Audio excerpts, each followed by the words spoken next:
నమస్తే అండి.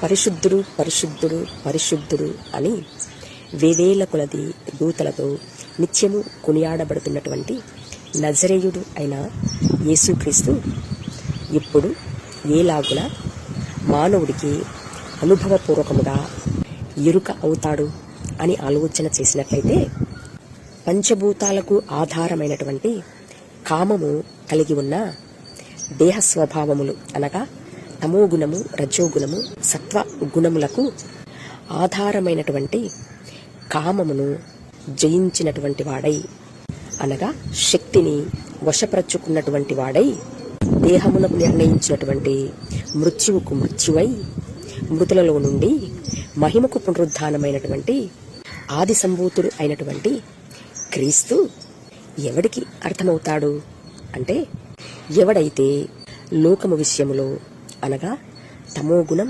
రజోగుణము, సత్వగుణమునకు కారణమైనటువంటి దేహస్వభావము విషయములో నశించినటువంటి వాడై ఉంటాడో, అనగా లోక విషయములో జీరో అయినటువంటి మనస్సు కలిగినటువంటి వాడై ఉంటాడో, అట్టి వాడికి అట్టి శూన్యమందు అనగా అట్టి చీకటి యందు వెలుగై ఉన్నటువంటి పరిశుద్ధుడై ఉన్నటువంటి నజరేయుడైనటువంటి యేసుక్రీస్తు అనుభవానికి రాగలడు.